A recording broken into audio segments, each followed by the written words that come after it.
It is a little... Oh, hey, Internet, how's it going? This week, a joke written on the can is taken seriously by the tech press. UPS sent a government drone to some college student. And the most popular feature on LinkedIn is to see who's looking at you, not actually looking at other people. We've got news to mystify and terrify because my name is Justin Pott, and you're listening to Technophilia. Keep doing that. With me today from the UK, as always, is Mr. James Bruce on the loose. How's it going, James? It's good. Kind of terrifying now. I'm like less than a month away from being a daddy. Yeah, it's you and two other people on staff. It's like kid season at Make Use of this week. Yeah, pretty crazy. And is it like a weird feeling to know that absolutely everything about your lifestyle is going to change in a month, and that you've probably slept more in the past month than you will for the next 5 years? Is that weird to know? Is that weird? It's not true. Oh, it's true. You're all done. Welcome to the Technophilia Parenting Podcast. Also with me from Connecticut is Mr. Dave LeClaire. How's it going, Dave? Who are you? And where's my hippopotamus? No one knows that I was talking about a hippopotamus. You told me you were going to bring me one. No, that's true. It's a little one. It's in the mail. It's coming. And also with me from Mumbai, India, is Mihir Pakhtar. Did I butcher that? Damn it. Mihir, how's it going? Good. Mihir is one of my favorite recent hires at Make Use of, and it's a pleasure having your energy on the site. You're really excited about everything, willing to help out as much as possible. It's just been great working with you and also reading your stuff, so thanks for coming around. Thanks for having me. Hey, no problem. There's a little bit of lag, but you know what? You're on the opposite side of the planet as me, so I'm gonna put up with it. All things considered. A top story this week. So a guy wrote a joke on the toilet. It wasn't very funny. It was so unfunny, in fact, that it was taken seriously by the tech press, and then eventually it was taken seriously by a newspaper. Now that newspaper happened to be a tabloid in the UK, but still a newspaper. Serious stuff. The article. So are you guys familiar with Secret? Dave, James, Mihir, any of you? No.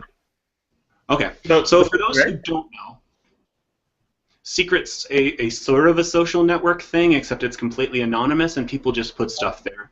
It's been used a lot in Silicon Valley by people bitching about their jobs, but it's also been used by people pretending to be in Silicon Valley, pretending to bitch about jobs they don't actually have and no way to verify, right? And for some reason, stuff that's posted on Secret gets taken somewhat seriously. So some guy, while sitting on the crapper, apparently wrote a little post, you can still see it, about how Apple's working on the EarPod, which that's pretty dumb as a name in and of itself. He said they'll have sensors in them for heart rate and blood pressure. Also, iBeacons so they don't get lost. They will require the lightning port. It's why the audio jack was moved to the bottom. Innocuous, right? But apparently people took this rambling thing he just said. It's not funny to me. It's not interesting either, but someone took it because... And they just ran with it. I don't even know the origin of this. It just went crazy.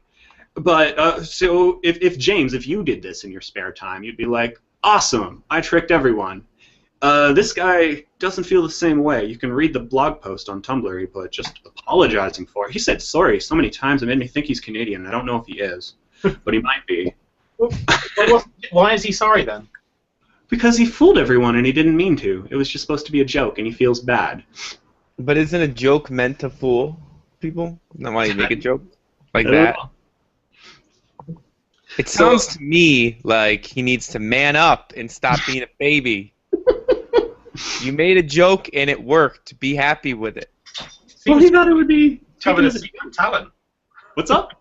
He's got a secret talent. Like he's discovered a talent. He should do more. Maybe he's like maybe he needs to find a career in PR. Apparently, he's good at announcing things. Should hire him. But the weird thing is that Apple apparently hired an expert to make a product not that different to what he was actually describing. So it was a joke he made up that actually has like an analog in the real world. And yeah, so it wasn't completely... it was fake on his part, but I guess Apple's working on something similar. What you're saying is it might still be true. It might, even though it's made up. You know what? When it comes to Apple, made-up news is about as accurate as in-depth reporting because they just keep their secrets so close to their vest. So if you want to cover them, you might as well just make stuff up, right, Mihir? Yep. Well, I mean, he could have just been. He actually could be part of this project, but now he's put up a whole ruse about being. I like conspiracy theories, so why not?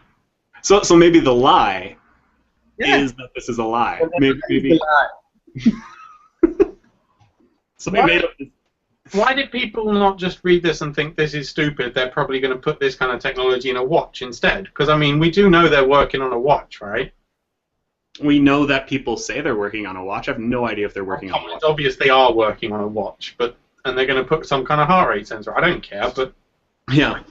putting it in an earbud, that's just stupid, isn't Well, it? that's why it was supposed to be a joke, but Well, yeah, it was a good joke. because it's stupid. No, it just points to something. I mean, fact checking, if you're running a blog that's just trying to get as much traffic as quickly as possible, is a luxury you generally can't afford, right? Like, why bother verifying something when you can just put up a post saying that, according to a post on Secret, Apple's working on this, and that's all you need to say, right? That'll be interesting enough for people to click. Seems like the worst place possible to reference for anything. Yeah, Secret. I mean, anyone can write anything pretending to be anyone, and it's good. Like, if you're in the chat room right now, you could probably go onto Secret, and I'm not saying to do this because you shouldn't, but you could probably go onto Secret. And Everyone go onto Secret and make up an Apple rumor. Just do it. Most ludicrous thing you can think of. maybe the next web is acquiring make use of. You could write that if you wanted. I don't care. And that's when Justin was fired. We should do make use of rumors, but it'll be fun. What's up? We should do make use of rumors. It'll be fun. Just start making up make use of rumors. I don't know if anyone would care. Do you think anyone would care? We're not like cool. I'm sure Brad inside. would read that. He watches this podcast. He'll read that too. Yeah, that's true. That's true. Moving right along, I think we've done all this. I mean, unless you have anything else to say on this specific story, guys. Nope. Moving right along, James writes here somewhat snarkily, speaking of jokes, Lenovo is going to make Chromebooks, touchscreen Chromebooks, because Chrome OS is best with touch. Okay, so the touchscreen thing kind of throws me off because I'm not a big fan of like touchscreen laptops. I don't get it. I mean, I have a tablet with a keyboard, and when I want to type things, I plug it into the keyboard, but in general, having something sit on my lap and reaching out to touch it just seems like a terrible pain on my shoulder. It's just not a smart idea. So I don't know what's like. This thing's not detachable, is it, James? It swings round. Swings So- around. Okay. Somewhat easier, but it makes sense that Lenovo would want to get into the Chromebooks market. It's not like their touchscreen Windows 8 things have been taking off. But I take it you have a not so pro Google take on this, James. Well, no, I think it's good from the Google Chromebook kind of side. This is part of a wider release of, like, I think they said there were 20 new Chromebook models or something coming out this year, so that's interesting in and of itself. Mm-hmm. And Lenovo being, like, the steadfast PC manufacturer that they always have been. But the touchscreen thing just throws me off because it's even worse at touch than Windows 8. Like, there's nothing in Chrome OS that has been built for touch. I mean, it's a web browser. To the extent the web is built for touch, I guess. Which it's not very much. Not at all. So wait, does Chrome have an on-screen keyboard? I don't even know.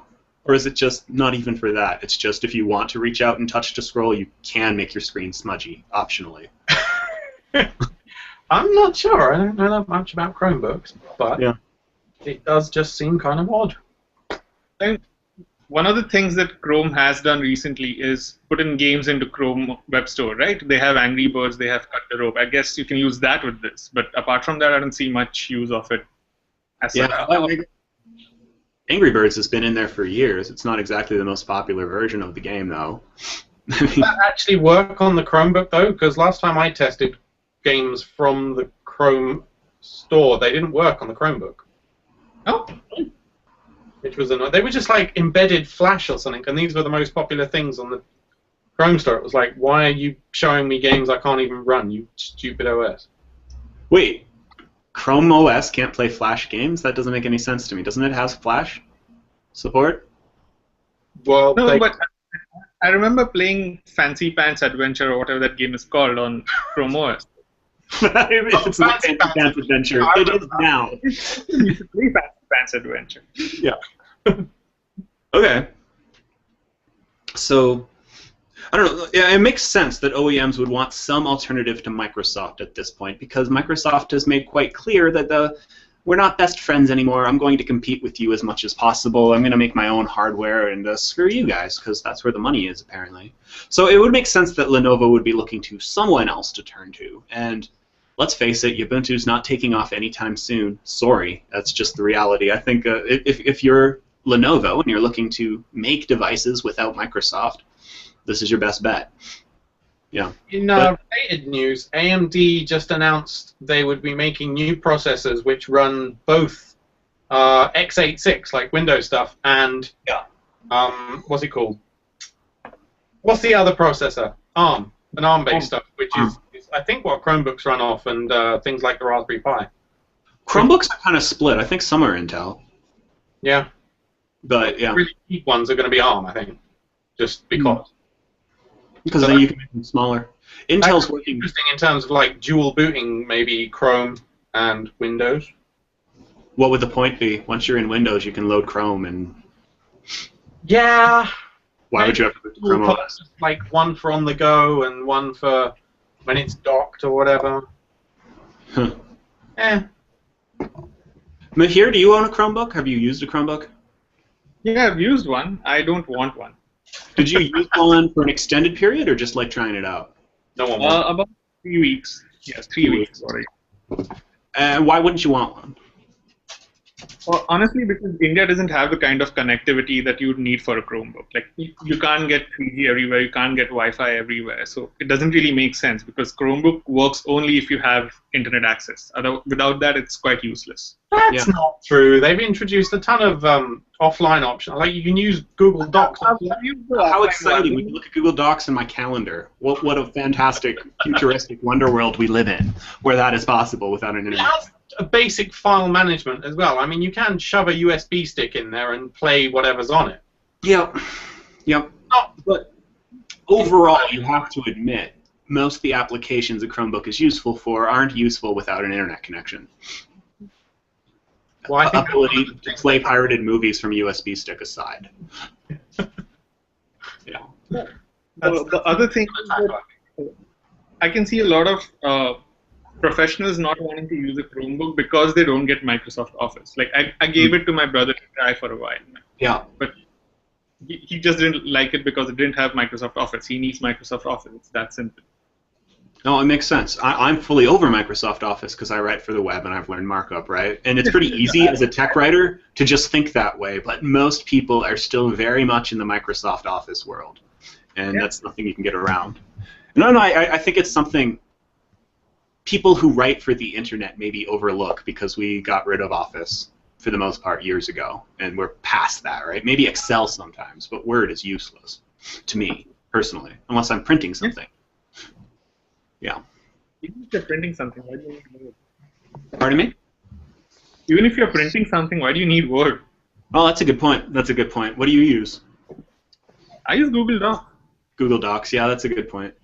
Yeah, I use Google Docs / Google Drive for everything. I don't have Word installed on any of my computers, or Excel or whatever. I used Word pretty extensively for the manuals process for make use of, because that was the best way to coordinate with writers. But yeah, now that I'm done, I guess I don't really need it. Maybe PowerPoint sometimes when someone's like, hey, can you show this PowerPoint on that screen? Yeah, even for people who still use Microsoft Office stuff, you can just click the button and say download as whatever on Google Drives, and download as docx, and then send it to them so they can do their thing with it. So Microsoft, and I've pointed this out in the past, made quite a big deal about the fact that Chromebooks can't run Microsoft Office. Chromebooks can't run Skype. Now, a couple weeks ago, Microsoft announced Microsoft Office for Chrome. It's in the Chrome Web Store right now. And I don't know, I mean, the file compatibility is the same. I don't know if you need a subscription or not, but does that cut away at this disadvantage? And if so, is Microsoft stupid? Mihir? I no idea. I haven't used it yet, so Okay. I would need to use it properly before being able to comment on that. Fair enough, man. Fair enough. I haven't really used it either because I've got Google Docs. There's no reason for me to use it, but maybe that would be interesting to people. I don't think it has offline support, so that cuts to the advantage you're talking about. Anyways, good little one point that a lot of Microsoft Office users told me was that Excel is far superior as a spreadsheet app to anything else they've used. I've heard that time and time again. They can live with Google Docs. They can live with Google's PowerPoint knockoff, whatever it is. But they need Microsoft Excel because apparently the macros is better and this is better and that is better. I don't use spreadsheets, so I don't know. But all of them have consistently told me that for spreadsheet they need Excel. And a lot of organizations have 15-year-old spreadsheets that have been developed over time with macros to do just about everything. So even if Google Docs was better, it doesn't matter so much because we've got this existing spreadsheet and we're not going to mess with it because it works, right? But I do hear time and time again that Excel is the one key strength Microsoft has in the Office suite. Yeah. Even, I mean, over Apple's numbers too, just far and away superior, and it's compatible. I mean, it's a standard that's out there. It's going to take a long time for Microsoft to lose that advantage. Yep. Moving right along. Spreadsheets are like magic. Spreadsheets are magic. So's math in general, actually. I don't know what numbers are or what they do, but I know people smarter than me can use them to do things like pay me, and yeah. So I am 100% in favor of spreadsheets, though I don't fully understand them. Here, you put up a note here asking us whether we'd rather use services anonymously if they're as good as services that required you to sign in. Now, you had an article recently. It was 10 common web tasks you can do without signing up. And it was an interesting way to think. I've never seen a list think about this way, right? Because there's lots of services you can use. I mean, I think of Imgur, for example. We talked to a guy from Imgur a couple weeks ago, and one of the main advantages that site has had is that you can upload an image right away without needing to sign in. All these other services make you sign in. So is there room for anyone who's looking to enter these markets for doing that? And would you be more likely to try certain services without the need to sign in? Here, you can get this started. Okay. So for me, something like Imgur works, right? Mm-hmm. When I quickly share an image, I don't want to go to Flickr, sign in, upload it, or whatever. Mm-hmm. Imgur works for that. Matt had reviewed a app in between called Appear.in, which was basically Hangouts. It's a Hangouts clone. Yep. So I tried it out in between with a few of my friends in the US. Two of them have basically stopped using Hangouts now. Because it's that good. Why?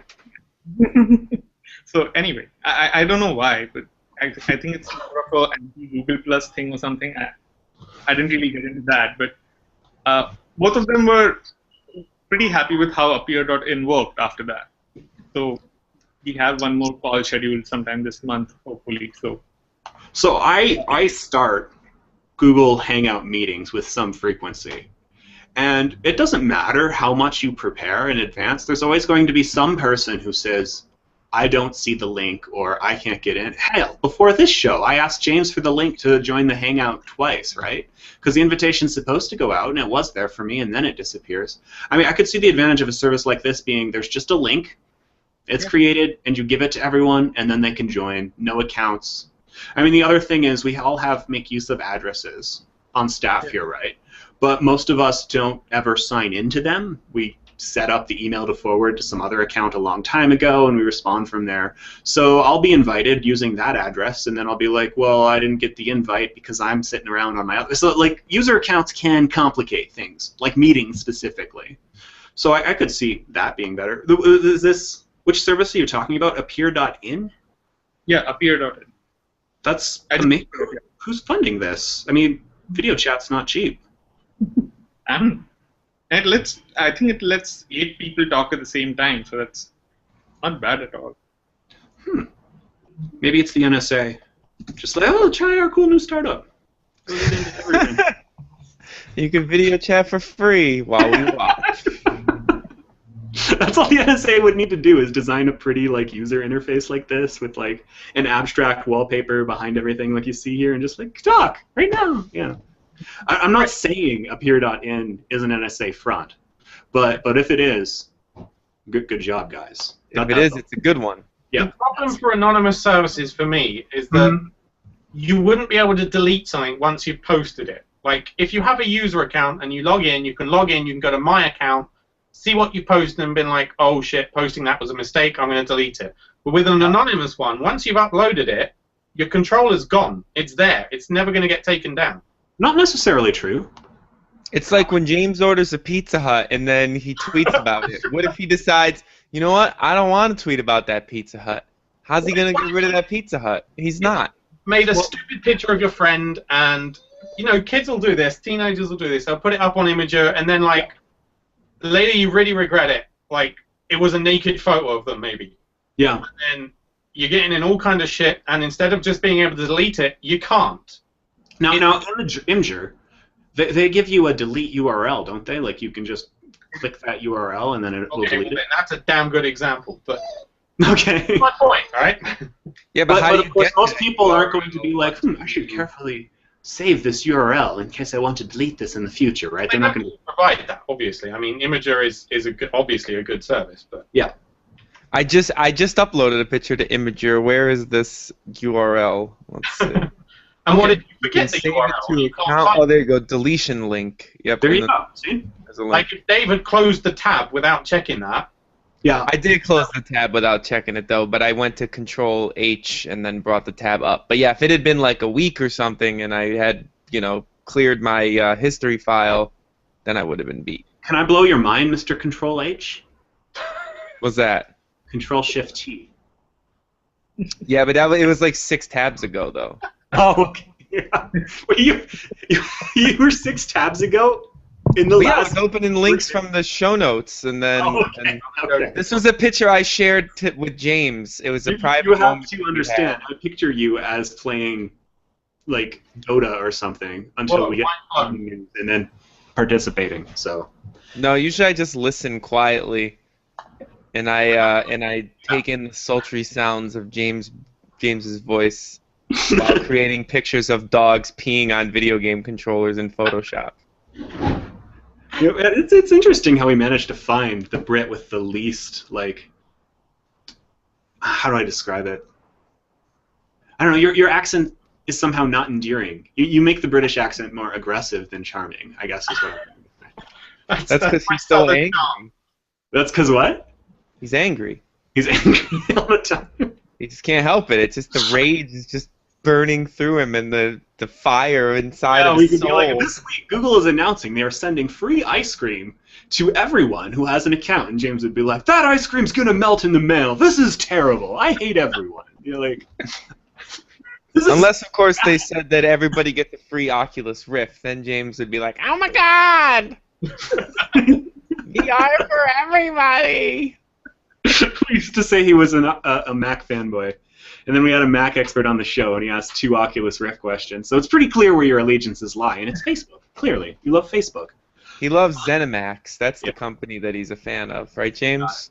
They're the ones suing Oculus, right? Yeah. You might have some code that you wrote for us 10 years ago, or you might not have. Yeah, we're just, now that you're owned by Facebook, we figured we just put it out there and see what's going on. This is what happens when you try to create a specific conversation right here. It's anyways, coming back around, I could see image. I was gonna say, what were we talking about? I could see image sharing, like Imgur, as being an ideal thing. I just want to quickly put a picture on the internet so that I can share it on Twitter and Facebook in one go, right? I could see that as being an ideal thing I don't want to sign into. Even video, if it's a quick video, why not? Not being able to take it down is a bit of a problem, but there's so many videos on the internet that I just assume it'll disappear into obscurity soon. Now chat, I'm not so sure about, but we do have a chat room that people can log into, we use without logging in right now, and it's working out pretty well for us. Speaking of which, Matthew says that Appear.in is owned by one of the largest telecos in the world, Telnor. They're huge. Bigger than BT, whoever that is. British Norwegian Telecom, owned. dude. Oh, okay. British Telecom, Norwegian owned. So that's who owns Appear.in. Well, you know who runs Norway. Company is the biggest telco. Like, that's weird. You don't hear much about Norwegian-owned companies, do you? Wait, what's Nokia? Is that Norwegian or is that Swedish? Or is that IKEA? Shit, I get mixed up. IKEA is Swedish. Yep. Meatballs. Nokia is Scandinavian? Scandinavia means Norway, Finland. Yeah, shut up. That's why I'm right. Yeah, Scandinavia is that whole. It's Norwegian. Telenor is Norwegian. You hear lots about Norwegian companies. Hence the name Telenor. Yeah. Norway. Hey, check it out. So, wait, a telecom company is building that? I'm not even sure I don't know what the motivation. You know they got some kind of angle. Yeah, at some point they're going to make it. Although then again, like, I don't know, maybe Norwegian telecom companies aren't assholes. Like we're used to our slime ass American companies, but maybe over there, they're like, yeah, we give you your phone for like $5. Your internet costs like $2. It's all good, bro. I'm wondering, because here in America and in North America generally, we assume telecoms are evil. James has a more nuanced view, probably because he lives in a country with some competition. Here, James laughs. You don't realize how good you have it, dude. How are telecom companies perceived in India? Are they seen as benevolent and helpful? I've heard many Indians complain about internet speeds. Yeah, internet speed is very bad. The internet scene in general here is quite bad. But especially in mobile, we don't have 4G yet. It's just launching right now. Okay. So we still have introductory rates here, and nobody knows how it's going to play out. But with 3G, for 3 GB of data, you have to pay 650 rupees, which is about $10 or something like that. Hey, you can't complain about the price. Yeah, it's not bad if you convert it that way, but if you actually count like purchase parity, then it's pretty expensive for internet. Okay, so how much does so The Economist magazine does this thing called the Big Mac Index, which is kind of silly, but it's an interesting way to compare. How much would a Big Mac cost at a McDonald's in Mumbai? I don't know, but I don't know the Big Mac Index number for India, but it costs 120 rupees or something like that, which is $2. Okay. Okay. So are you on a capped data plan at home, or do you have unlimited at home? Home I have two. So one is capped, one isn't capped. Okay. So the one is the new one that I got just now, which is letting me do this right now. The home internet. That's 50 Mbps, but the other one, which is unlimited, is 2 Mbps. Okay.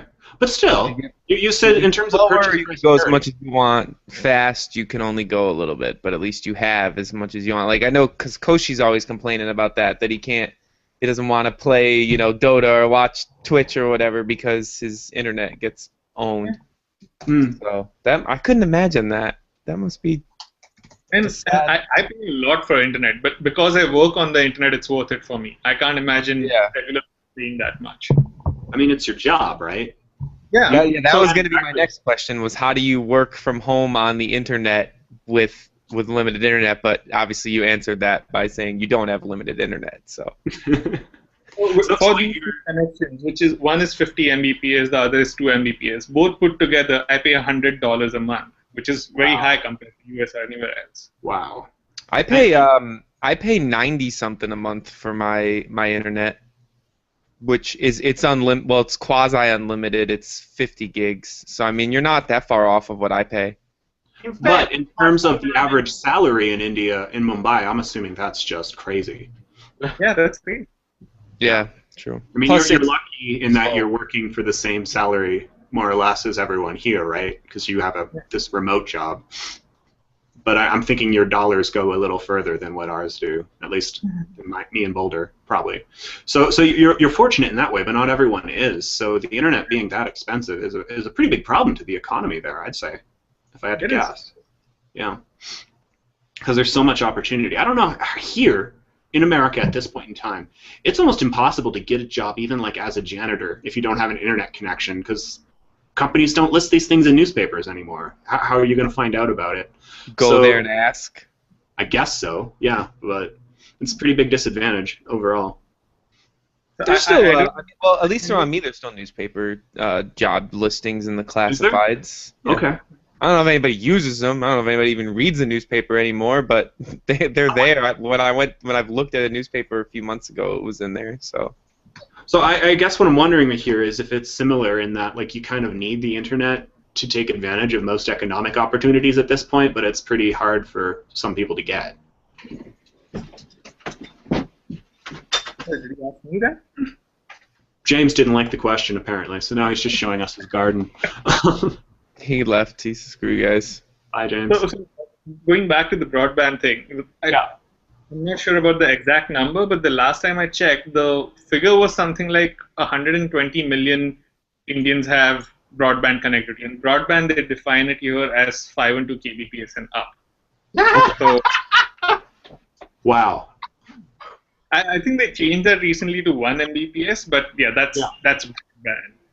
That's pretty slow. And you're talking about 127 million in India is 10% of the population. So 1 out of 10 people have it.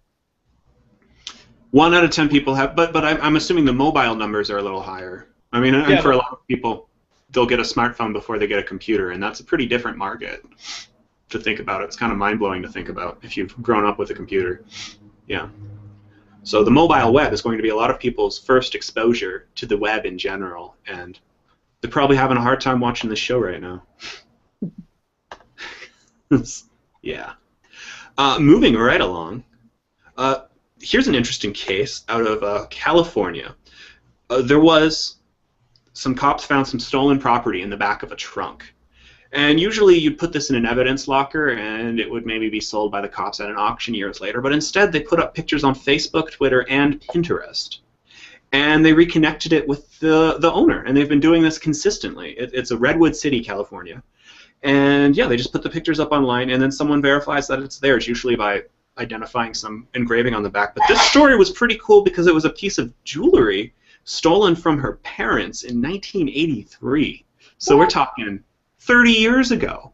And this person was reconnected with this family heirloom because the cops just had the idea to start putting pictures of stolen items up onto Facebook, Twitter, and Pinterest. So pretty cool idea, and you're going to see more of this like citizen-driven law enforcement in the future, I think, in more jurisdictions. It legally might be complex for some people to do it, but you're going to get some good PR out of it if you do it. So, good on the Redwood. eBay instead. What's up? I would recommend they use eBay instead. eBay? Jackass. Now, the biggest question is, what is going to how is the TV show where they go to those police auctions and buy things going to survive? Well, that's the real thing we need to all worry about here. That's why you put it on eBay. Digitalize this stuff. Just that'll make for good TV. I'm surprised there hasn't been an eBay reality show yet. Like just fat dudes. In general, reality shows about people staring at computer screens suck. Imagine an eBay reality show. It's just going to be mostly someone scrolling up and down for like, oh man, here's a Where's Waldo book from the 1980s. I really got to buy this. It might be worth $2 more than it's like. That's not interesting, Dave. What are you talking about? I would watch that. Of course you would. They'd have to just get like some really like super fat guy that like can't get out of his chair and he just sits there and he's like, these people only want $3 for this thing. I would watch it. Yes, it's like those storage locker war shows, except less movement and less human interaction. Yeah. There's no auctioneer talking, it's just a guy watching something count down. Got it. That sounds great. Okay. Wow. Let's to be make fair, it. The only show you're involved with is you staring at a webcam listening to us talk about technology. So I could see why you might think that's a great TV. I'm something of a video producer. I could make that's this true. Video. Why don't you? Why don't you? You got to find someone in Connecticut who makes his living. I'm going to pitch it to the major networks right now. I'm calling them. You're right there. I hit myself with my phone. Hello, major networks. I would like to pitch you a show. They said no. Sorry, guys. It's off. Well, sorry. You got all 4 major networks in a teleconference that quickly? Well, I just have a button. It's called the Major Network button. It's a new app. It's pretty cool. I actually developed the app myself after making the TV show, so I've been pretty busy today, guys. I imagine it mostly gets through to NBC because they're picking up their phone for just about anything at this point, and that the other networks maybe not so much. But you could always try cable if the major networks have already turned you down, Dave. Go for it. Do you think there'd be interest in a show like this in India? No. Or would we need a song and dance number to make it compelling? What if we had a song? There's so much weird television in India that it actually might even work. So there's weird TV in India? Because we've got some pretty weird TV here. What's the weirdest thing? Like, I think it's weird that people watch a show where, like, have you heard of Storage Wars? No, I haven't heard of Storage Wars. Okay, so, like, in America, people own too much stuff and it doesn't fit in their houses, so they rent out these storage places to put more stuff, and then they pay $50 a month. And what happens is, if you stop paying the rent for the storage place just auctions off everything in it. So the whole show is just people bidding on these storage facilities, not knowing what's inside them, and then trying to, like, make money after that's it. Wait. You What? don't know what's inside? No. Like, see from the door. They open the door, and maybe it's covered in canvas. You don't know. You just bid on the whole room. This is actually sounding pretty like interesting. little, you kind of can get, like, you can look in it and get an idea of the type of things that it's going to be contained, but you can't see, like, what's in, like, the little boxes or the totes. That sounds wicked. Maybe It's actually, it used to be, I actually used to like that show, but then Yeah. they got rid of the best character and it went downhill. Got it. So You know, Dave, the Yup guy. I've only watched it once on an airplane. I have no idea what you're saying. Oh man, you're letting me down, brah. Sorry, dude. Are they But doing auctions? Can I join one here in England? They have them in my town. There's a website you can go to where you can find storage auctions.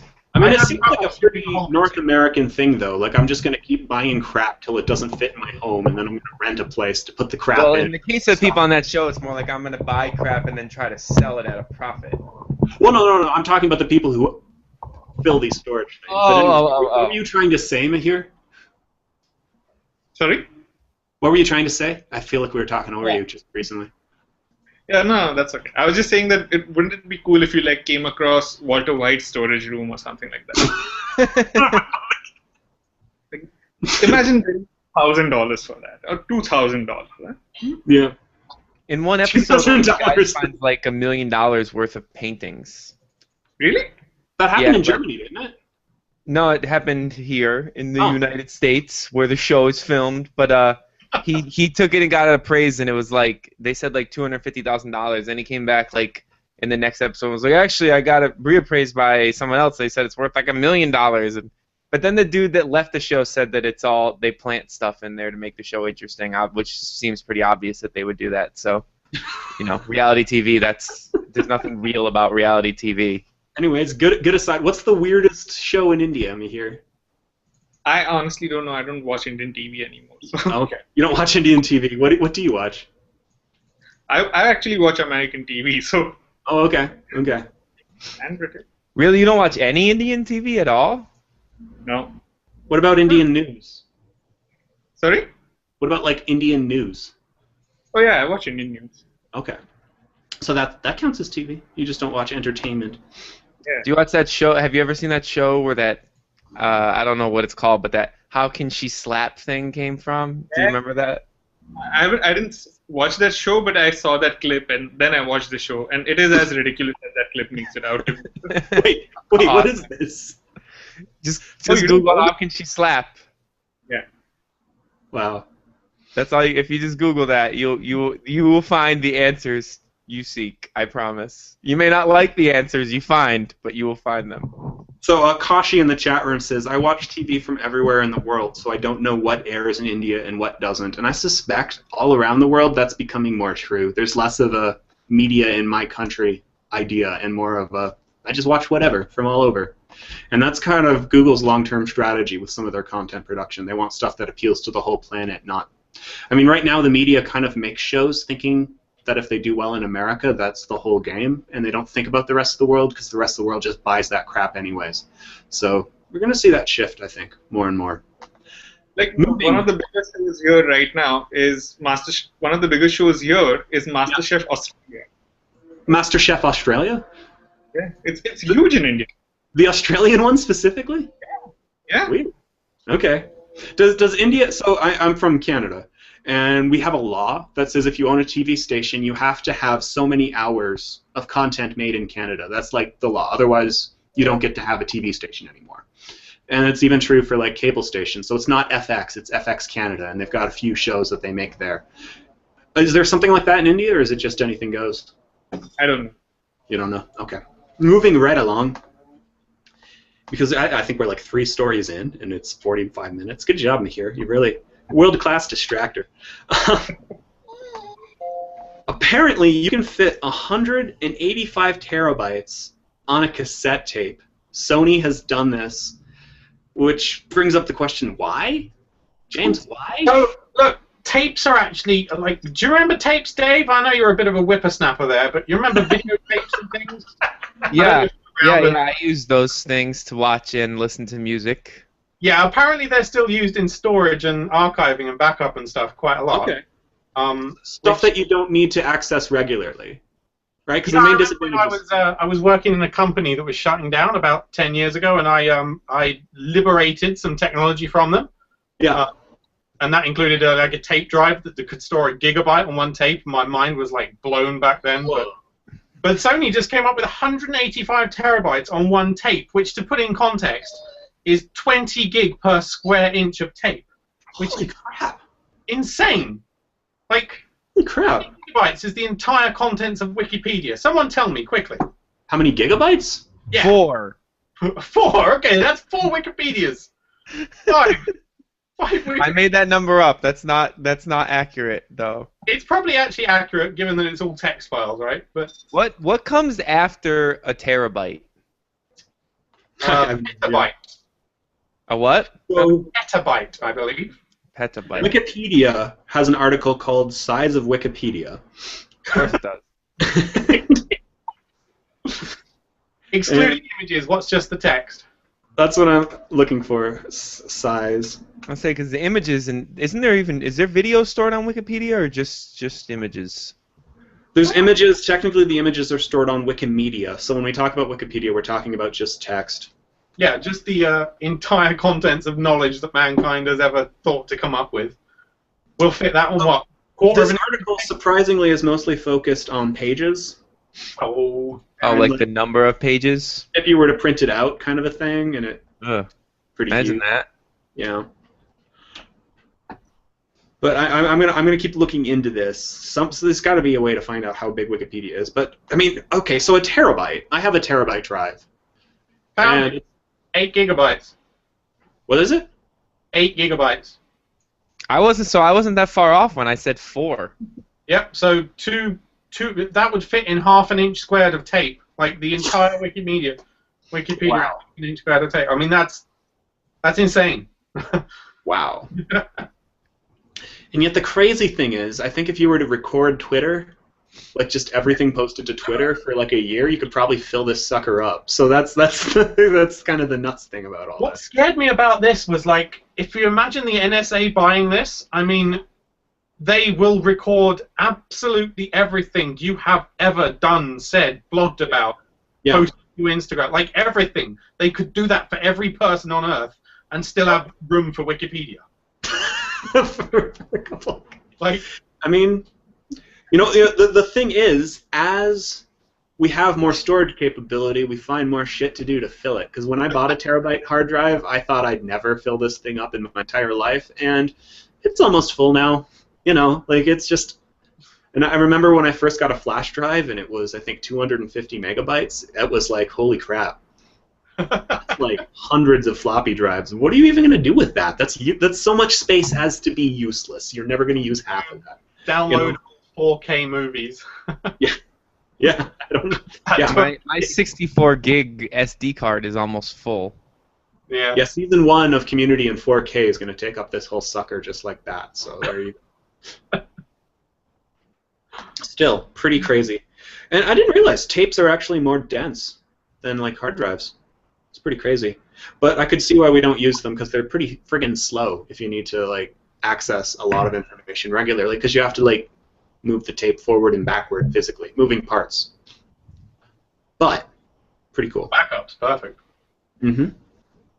You Yeah. learn something new every day, Justin Pott. I sure do. That's like my motto. I learn something new every day. Boulder, Colorado. This week we also learned. Yes, that apparently it costs Google $80 to manufacture Google Glass. Now, I'm not sure about how accurate this assessment is, and it certainly doesn't include the R&D Google's put into Google Glass, which is really the real cost. But yeah, $80, all the parts in there. They found out the most expensive part in a teardown. The most expensive part is the processor, which costs $13.96. I find this very hard to believe.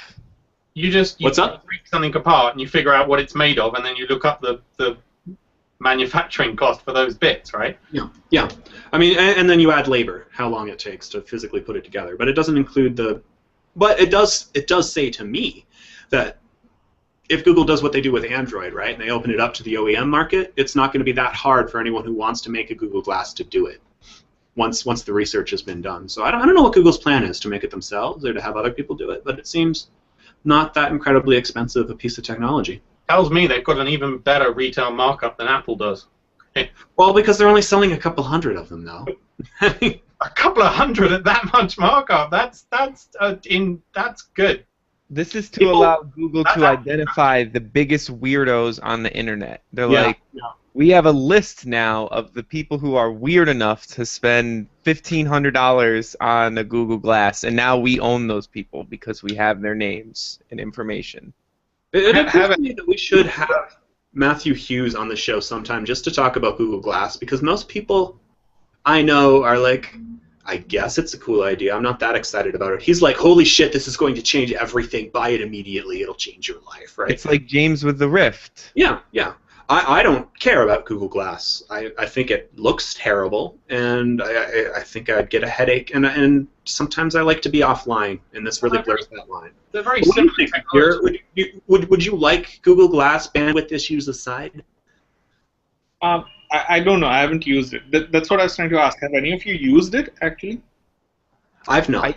I used the other one. I can't remember what it's called, but one of the other things that you put over your eye and look through a little screen and see. But I wish I could remember the name, but I used it at CES, and I was like, yeah, that's dumb.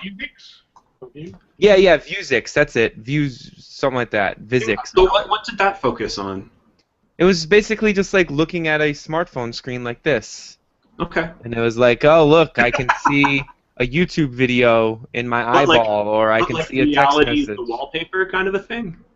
It was just like, it was literally like looking at a tiny smartphone screen, and you could like navigate it and, you know, hit a button on the side of your head to like answer a call and stuff like that. I was like, Google Glass seems pretty different than that. The focus is more on overlaying and less on... Yeah, Google Glass definitely better, but it was just still like the concept of just like having a screen right in front of your eye. I just didn't like it. Didn't find it very comfortable. And it kind of made me like have to like do like a weird thing where I had to like kind of like take my focus and put it in a weird direction to look at the thing and not see all the CES nonsense around me. So. Oh, Dom, welcome to the chat room, by the way. I promised I'd tweet the live stream, and then I promptly didn't, so sorry about that. Glad you made it anyways. He says, Dom Davis, who's not the same Dom, apparently, that we had early in the show. So, a random guy from the UK, apparently. He says, tapes can be taken off-site for backup, which is harder with hard drives. Fair enough. Bob PH is wondering if those glasses could destroy or damage eyes. I think they're designed not to. I've heard some people getting headaches using it. That would be a pretty sucky design flaw, wouldn't it? Oh, yeah, by the way, if you use this for a month, you can't see anymore. Yeah, that would be a bit of a... Enjoy it while it lasts, bitches. You've got to think they're testing that, right? Who's the guinea pig for that, though? It's like, listen, I want you to use this, and hopefully you don't go blind. Research done, we're sorry. $1 for the privilege. Extensive research done by literally everyone's mom says that if you keep sitting that close to the TV, you're going to ruin your eyes. So I have to imagine, based on that Google Glass would ruin your eyes, because it's basically just a TV right by it, right? Well, I am wearing glasses, and I used to sit close to the TV, so the anecdotal evidence clearly proves, without a doubt. Close to the TV because you wore glasses, because you couldn't see it. Shut up! Shut up, bitch. Don't logic me. I didn't get glasses till I was like 15, so maybe you're right. Oh, James, did we forget to put a post on Make Use Of? That's Dave's job, not mine. No. What happened was, that's why I got up at about 11:15 and ran upstairs. I accidentally put the post in for April 7th, not May 7th. It's on there now, though. Well, we were live last month, so cool. Yeah, April 7th. I went to my post on WordPress, and I was like, it's not even anywhere near the top. Why is that? And then I was like, uh-oh. So I ran upstairs where I already had it opened and fixed it. Dave, I'm going to, like, add shit to your calendar. Like, add this, like, there's gotta be... I had the post scheduled. I just scheduled it for last month. Okay, whatever. Because WordPress has them stupid drop-down boxes, and it was on April, so I just changed the day and forgot to change the month because this. Here, before we so expertly got distracted and ignored you, which seems to be our expertise today. You were asking us if any of us have used Google Glass. We all basically responded no. You haven't either. I admit that I'm flawed and that I really suck at predicting what's going to be big in technology. I thought the tablet was a terrible freaking idea, so I know I'm not going to be right? But to me, I just can't see what the use case for most people would be day to day. Can you? No. Honestly, that's been my problem with the Google Glass as well, which I was going to ask the three of you actually. I don't wear glasses, but all three of you do. Good point. So one of the things that really kicked me, that got me kicked about the Google Glass was that it has a camera. So if the three of you wear glasses, if your glasses had a camera, would that be something you like? Like, forget the whole UI that it overlays on your eyes and everything. Yeah. Just the camera. Glasses with camera. Would you buy that, and how much would you pay for it? Roughly? I wouldn't. Dave? I probably would. That would be pretty cool for like I don't know if I could like use during hockey and like record hockey, like my hockey games and stuff. Like that would be kind of neat. Although I don't wear my glasses in hockey, but if they had a camera on them, I probably would. So that would be pretty cool. But I certainly wouldn't pay $1,500 for them. That's for sure. How much would you pay for it? You know, normal camera price, so a couple $100. Okay. James? I wouldn't buy one just with a camera, but I will definitely get a Google Glass.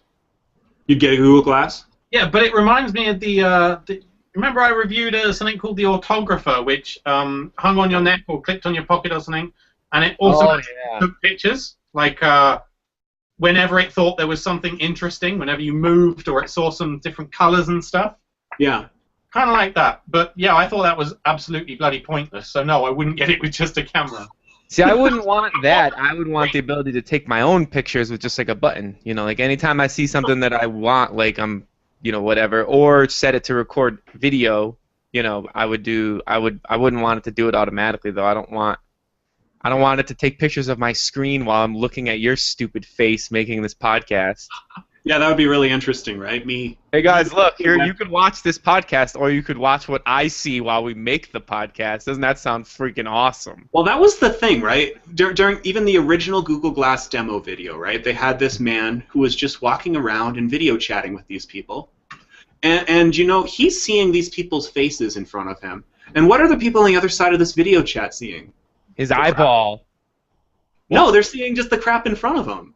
So that's a terrible way to communicate. How is that useful for video chat? Oh, what are you doing? Oh, wait, you can see what I'm doing because the camera's pointing outwards and not at my face. So, like, that's, like, the dumbest way to video chat possible. I guess everyone else he knows doesn't own a Google Glass, which is why he can see their face, but they're just seeing him eating cereal. Like, it's just a weird... That was weird to me. Jolene in the chat says, very pleased to be a Google Glass Explorer. So I assume Whoa. that she has...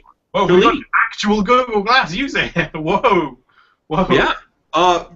Get her into the show if you can. That would be cool. I don't know how to do that. That sounds like nonsense to me. I don't know. I can't. No. Good effort there. I would like a little screen in front of my eye with a always-on assistant like Siri, but a good Siri. Why would you need a screen for that? Siri's audio. Well, yeah, but I would want a screen too. Well, Siri isn't just... It's a lot more useful with a screen, obviously. Oh, okay. Do you use Siri, James? You don't use Siri, do you? I use Siri mostly to make reminders to myself to do stuff when I get home or get to the shop or something. It's really good for that. The only time I use Siri is when I'm cooking. Ah? I say set a timer for 10 minutes. Oh, I didn't know you could do that. That's awesome. Yeah, that's literally the only time I use it, though. No, I'll be like, remember to Reminder, buy a birthday card when I get to Tesco or something. That's literally the only thing I've ever used Google Now for, too. So Which one? The reminders or the timers? the timer and the reminders, yeah. Like, I need to get the laundry in 10 minutes or something like that, yeah. That is something it really does well. I mean... Uh-huh. You know what else I never use it for, like... is a little timer you put on your counter that you can turn, and it ticks until it's done. Oh, they're so... Yeah, I mean, I could just use, like, the kitchen timer, you know, like the one in the kitchen, but usually, like, when I'm cooking, I, like, walk away, so it's nice to on the phone, not have to sit in the kitchen so I can know when it's done. Yep. My mum actually bought a kitchen timer a couple of weeks ago. I'm like, Mum, I just gave you my iPhone. What the hell? You know that has a timer on, right? So Jolene does the oven not have a timer? Huh? Does the oven not have, like, a timer? Like, Yeah, on that it? too. It's like, why would you buy a dedicated timing device? It's like people who buy watches. What's wrong with them? I don't. I use the one on my microwave. Yeah, I use the microwave one, not the oven one. It's better interface. Anyways, Jolene in the chat room says, Glass, I never have to look at my phone. Good apps like Evernote for saving notes to yourself. There's a compass app. There's a timer app. So I guess it's kind of like using your phone, but less touchy. You don't have to touch something, I suppose. I could see the convenience. It's like a fancy smartwatch. Yeah. It's like a smartwatch that is directly in front of your eyeball. On your face. The problem is it just looks hideous, and people punch you out in bars for wearing them because they think... I mean, and this is the biggest problem, I think. There's a social contract, right? If you want to take a picture of me, you have to lift something up and visibly make it. So if there's just someone in the corner muttering, Glass, take a photo, Glass, take a photo, like that's just weird. Maybe that's the how social you contract. take pictures. A heart rate reader by putting it in the AirPods or something. Yeah. And we got a pretty big Google Glass distraction here. Let's move right along. Apparently, Google has been working with the NSA all along. What? James, did you put this here? What's up? I did. I didn't read through it in depth, but I got the gist. I mean, they said, you know, all these companies came out with like, we have never worked with the NSA. They must be tapping our cable, and now it turns out, oh, actually, we were really close friends with them. Apparently. And apparently, there's email exchanges between the NSA's director, Keith Alexander, and Google's executives, Brendan Smith. So they were all very friendly, very... If you're an American company, what choice do you have? If you just tell, like, the government of your country, like, you know what? Screw you. I'm moving to Canada. Like, what do you think they're going to do? Well, there's a difference between complacency and sleeping with the enemy. I mean, this was on the extreme side of they are really getting along together, right? It wasn't just... well, we have to comply with their requests because it's the law, as I'm sure some companies have. Yeah. Haven't. But this was going a lot further, and kind of makes you doubt this whole Google Glass. What if the NSA are able to tap into anyone's Google Glass at any point? I mean, no, that's ludicrous, but hang on a minute.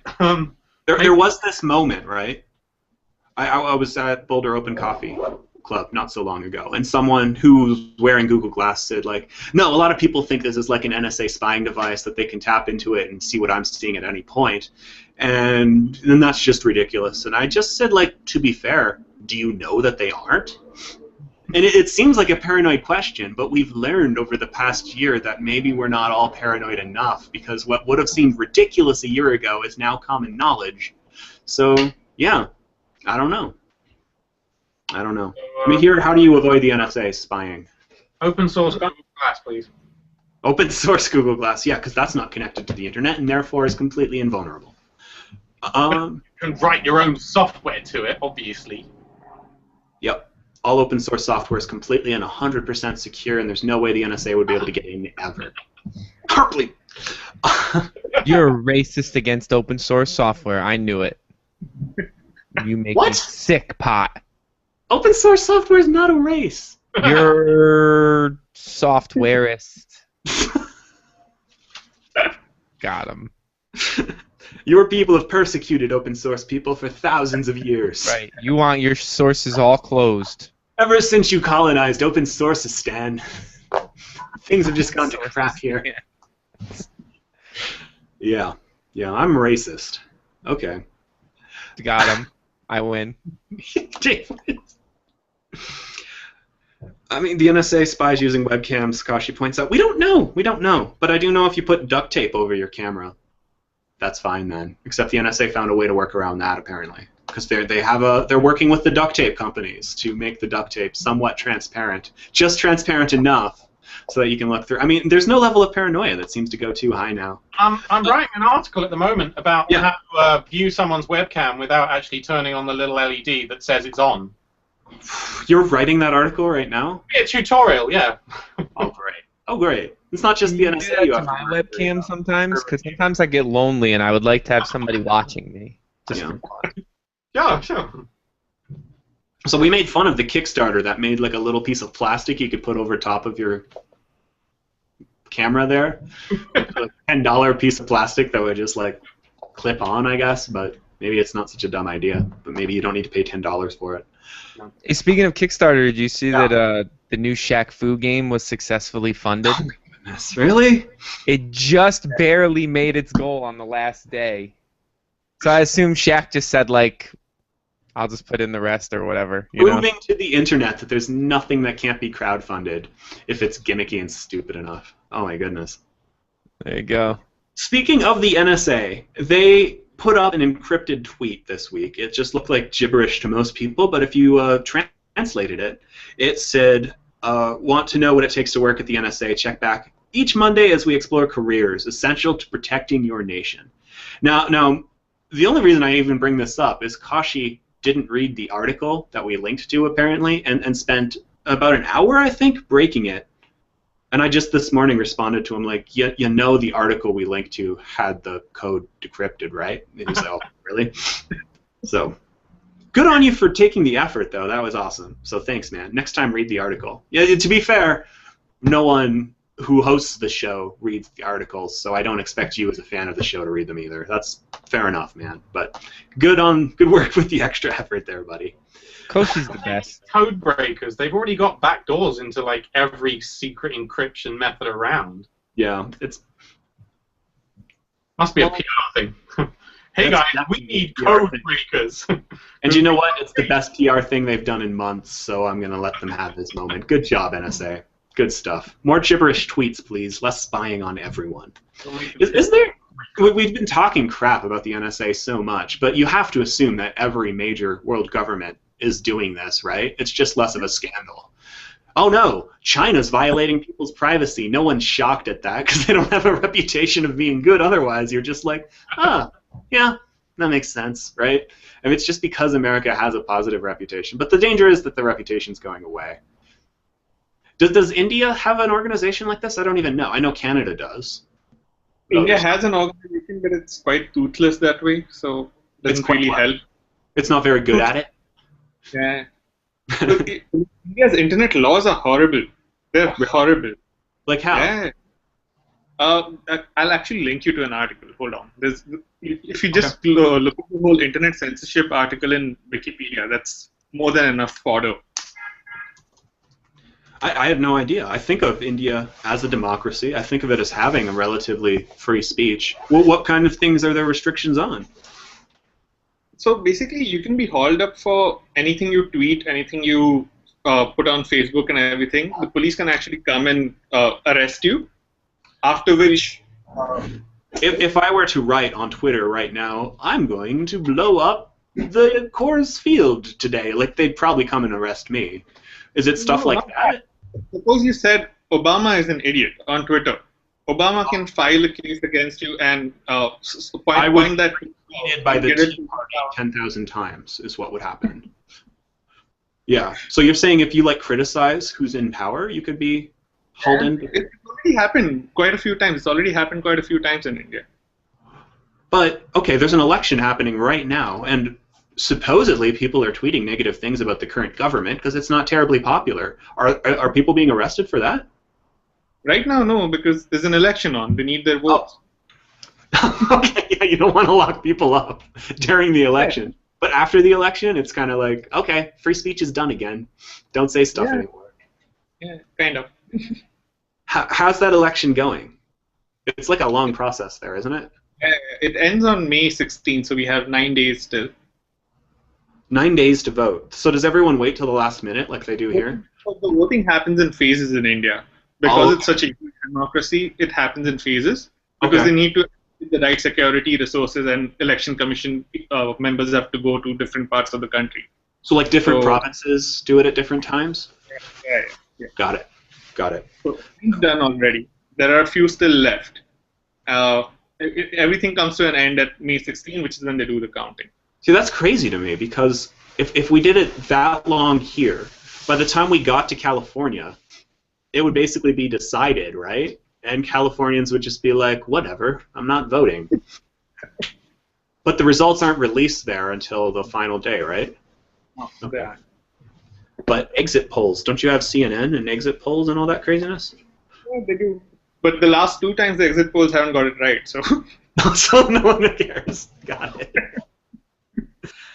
Okay, moving right along, Yahoo was one of the first big companies to endorse Do Not Track. Brief summary of what Do Not Track is. It was an agreement by a number of companies to have a standard in browsers where you could just check a box in the settings, say, I don't want to be tracked, and it's not like a Ghostery or plugins like that where it just blocks the tracking. It just tells the other sites, hey, I don't want to be tracked, and the idea is these advertising companies would respect you. Anyways, this was going along, and some major advertisers like Google were going to play along, but then Microsoft decided that they would make Do Not Track the default, at which point companies like Google were like, okay, well, this is stupid then. We wanted just to respect the wishes of those who asked for it, but if it's the default, we don't care. Standard basically died. You can still turn it on in Firefox. I don't think it's even in Chrome. I think it's still the default in Internet Explorer, making it as an agreement functionally useless. Companies are backing down, but now Yahoo, which was one of the big companies saying we should do this, is back down. Is Do Not Track dead? James? It wasn't dead already. I mean, this has got to be one of the final nails in the coffin, right? Yeah. I mean, it doesn't work. Yep. So I know you hate Ghostery and plugins like it, but this is the best news possible if you're developing those, because now people are going to use your service instead of this. Or they won't use anything at all. Nope. They're going to use something. Alright, well, then they're going to find their web is gradually invaded by a lot more sponsored posts and surreptitious recommendations of products which otherwise would not be recommended. So, good job, Internet. Brought it on yourself. In the blog post that Yahoo put up, I really like the line that they use, which Verge has highlighted. We fundamentally believe the best web is a personalized one. That just says it all about the attitude of every tech company towards the internet, right? Yeah. Oh man, Silicon Valley is so far up its own ass at this point in terms of language. They don't know how anything they say is perceived outside, right? So they say personalized web, and what they mean is tracking your activity so as to show you particular ads, right? That's what that means. But, you know, yeah. Good. Good? I'd rather see ads I'm interested in than 10 ways to lose crappy belly fat. The secret your grandmother... Oh man, I remember that ad! I mean, come on. That's... Yeah. I want relevant ads. Lucky, get off my neck. Get off. I'm picturing you at some point being asked onto CNN to defend the terrible things you've said on this show, and your dog just going up halfway through, and you not making him go away, just looking straight at the camera the whole time. Well, you see, Wolf, the problem is... And then the dog just looks at it. Yeah. Awesome. You know, I think... if you want to not be tracked, I would recommend moving to the mountains, you know, cutting off from civilization, because I just don't think there's a way around it. I'll still track you in the mountains, though. I was explaining to some kids who were overhearing someone talk about privacy, and they just looked confused the other day. And I'm like, no, that's something we had in the 90s. And they're like, oh, okay. I heard about the 90s once. And that's like, I don't know, that's just the way the world is now. There's no way around it. You don't have any privacy, and if you think you do, you're wrong. Moving right along, Russian bloggers with 3,000 plus visitors a day now need to register with the government, presumably to prove that they're not like foreign agents trying to overthrow the glorious Putin regime that is only doing good things and making the country better for everyone by taking resources and giving it to his friends who only have the best interests of the Russian people at heart. So, yeah, I mean, not surprising. Russia's a democracy in name only at this point. I mean, they talk a big game about respecting, like, Edward Snowden's right to leak classified U.S. information, but you think someone who leaked information about, like, the KGB's program would be able to escape to the U.S. if he tried? No, and he wouldn't have become a celebrity either. He'd just die. That's... I'm not even joking. Like, even if he did escape to the U.S., the KGB would find him and, like, poison his food somehow. They did. They killed that guy in London. What was his name? Alexander something Yenko or something. They killed him with a bit of nuclear stuff. They put no, that's proven at this point, right? So, yeah. But it's interesting, right? Because the U.S., I am willing to admit, the U.S. government is not perfect, even close. Like, they've proven themselves pretty untrustworthy in the past 10 years, but at least they pretend like they should. Like, Russia's just straight up, okay, yep, you oppose me, you're dead. You know, like, pretty uncomparable. So, what's this law say specifically, James? I don't know. I didn't read it. It's fairly old. 3,000 or more visitors, you've got to register. So, like, I mean, the idea is if you're a popular blogger, then you won't be able to say anything bad, basically, because they'll have to. I mean, making media companies register is pretty common around the world. There was something like this in Singapore, too. And more than anything, it's just a huge bureaucratic pain in the ass. Even if you're running, say, a Russian blog about, I don't know, what do Russians like? Russian nesting dolls. Like, if you've got, like, a really popular Russian nesting doll website, you still have to register once you get over 3,000 people. Right. It's all kind of normal bloggers, little mummy bloggers and things. It's kind of similar to that Korean thing where they asked you to, they demanded you use, like, a real name on the internet or something. Which, of course, that was going to work. But they're also writing a bot to find swear words online. What? I mean, can it find swear words on fucking podcasts? They just, like, yeah. Right now they've got a team of, like, hundreds of people who will read blog posts and try and find offensive words. Apparently Russian's quite good for offensive words. You know, that's a Russian censorship policy I think a lot of American Republicans could get behind. I think a lot of people here would, oh yeah, I've got freedom of speech and I have the right to own a firearm, but someone really should do something about profanity on the internet. Because my 5-year-old might see that, so I'd be all fine with the government, like, going through and automatically deleting all swear words. Yeah. Yeah, Russia's got a real morality police thing going lately, don't they? They don't want anyone swearing or saying that they're gay. Hey, Russian listeners, if you're still listening, cool. The KGB will be around shortly. Oh, we need to speed it up. What? We need to speed it up. We're at 1 hour 20. Oh, man. Holy crap. Mahir. I blame you. I guess we just... Slow news week, but we've got lots of interesting topics. So, yeah, the bot looking at swear words, that's interesting. UPS sent a federal government drone to some college student. Now, don't panic. It wasn't a Pentagon drone. It was meant for the Department of Wildlife. They're going to use it to track goose migration and to monitor ocean habits. So it doesn't have guns on it or anything, but still, it's a 350,000 piece of kit that UPS just sent to the wrong address somehow. So, yeah. When I read it, it was like they were clearing out their storage cupboards, and they just put the wrong label on it, and like, hey, we've got this package for you, dude. We're going to send you it.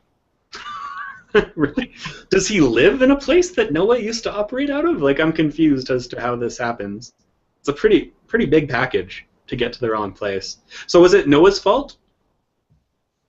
I'm guessing it's probably UPS's fault for having, firstly, buggered up the original shipment, and then secondly, putting the wrong label on when they tried to send it back out again.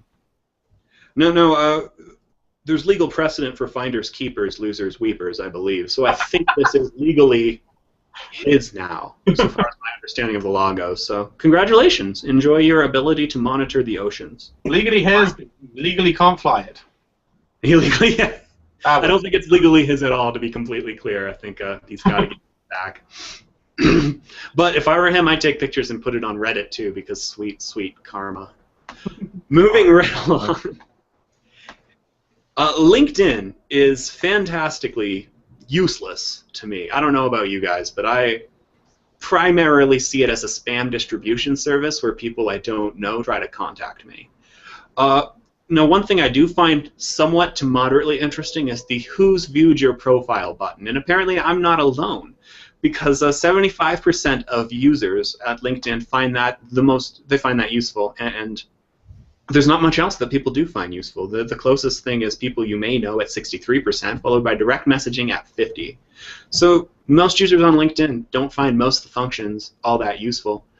I barely log into LinkedIn, and when it is, it's because someone I know has sent me a connection, and I want to like politely say yes. And then usually when I do it, the next thing I do is decline all the random people who've added me for reasons I can't begin to fathom. And then maybe I'll go over to the "Who's viewed your profile" button.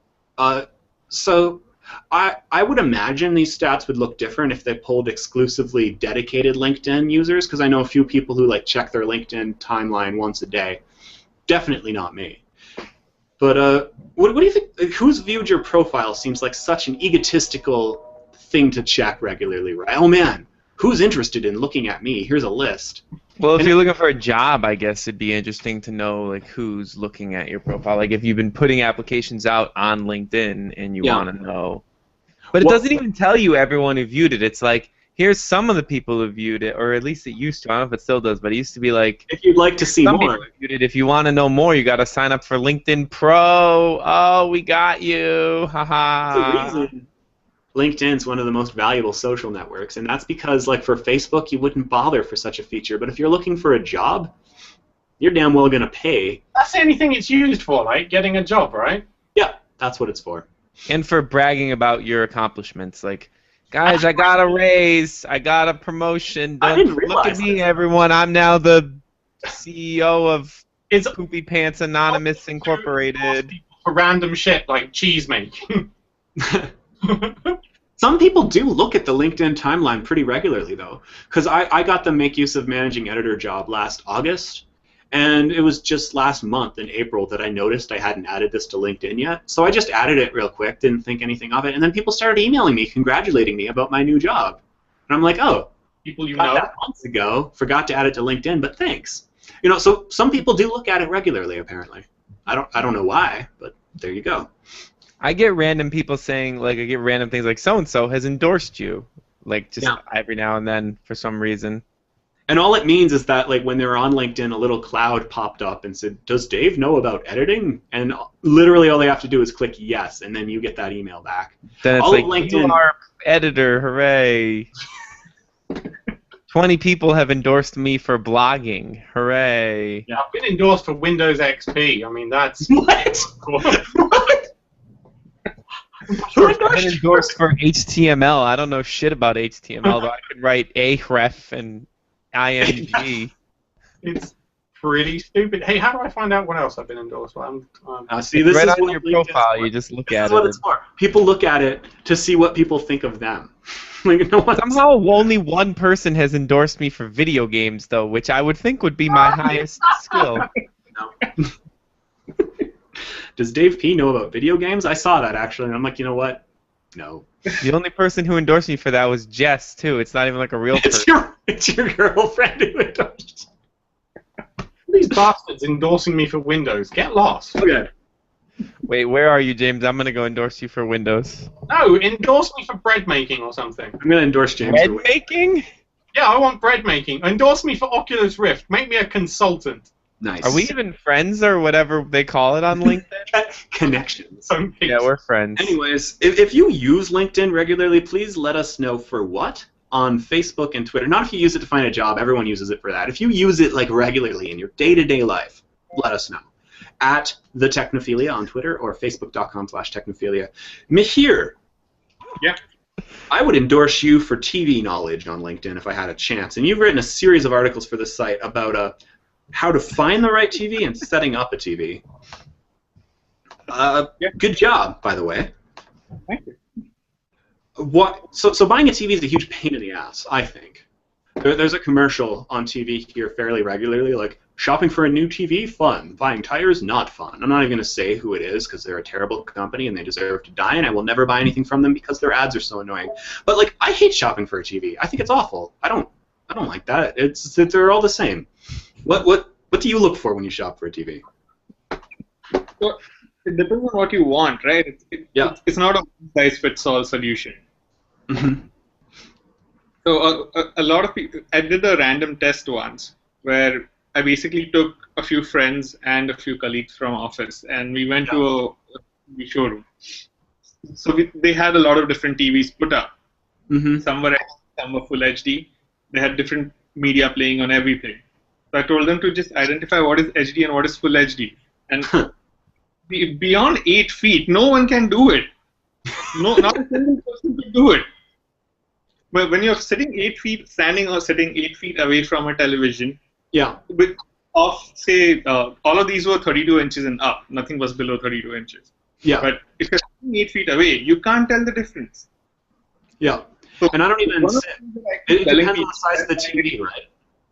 Sorry? It depends on the size of the TV. It depends on the size of TV. It depends on the upon what you're playing as well. So if you're going to play a 720p file on a 1080p TV, it's not going to make a difference whether you have 1080p or not. So and the thing I think, and I don't know how many people agree with this to me, like a really big TV that you sit 8 feet away from is exactly the same as a slightly smaller one, as a much smaller one that you sit 4 feet away from, right? It's about how much of your overall vision it takes up. Which is why you shouldn't sit 8 feet away from the TV. You should sit 1 foot away from a 50-inch TV. Well, and then you just see everything. But as the previous studies by everyone's mom refers to, it's going to ruin your eyesight. You're not going to be able to see if you keep doing that. And you need to stop rolling your eyes like that because they're going to get stuck up there, is I believe the other thing the research said. Yeah. So yeah, you're right. It depends on the size of the room. A lot of people don't think about that. They just buy the biggest TV they can. But if it's like 64 inches and you're in a small studio apartment, you're not going to be able to see the whole friggin' thing, right? You will, actually. Yeah. I mean, the MPAA has this whole formula for 1.6 times the distance is what you should go for the TV. But honestly, it doesn't matter. You can go bigger. Just make sure that you'll be, wherever you're sitting, look at the wall in front of you. If you're going to be able to see 2 edges of the wall, that's how big your TV you can see. Before you buy it, I'm saying. Okay. Yeah, so I guess right now I could buy a TV that takes up all this space here, riveting radio. My hands are apart from each other slightly. But it's not a good idea. I mean, you wouldn't want to get much bigger than that unless it's like curved. Yeah. You need to buy the biggest TV you can afford, or preferably a projector that does your entire wall. I don't want a TV that big. I feel like it dominates the room at that point, and I'd like to have books and paintings and stuff. Well, that's because you're dumb. Yeah. That's true. I am dumb. That's true. I used to be a TV salesperson. Those were the good old days. Did you? So there's a difference between what's in someone's best interest and what a salesperson says is in their best interest, clearly. Was this during the 3D TV craze? No, before. This was during the 1080p TV craze. Oh, okay. When there was still, when 720p was still super common and 1080p's were like premium. So how would you convince someone that 1080p is worth it?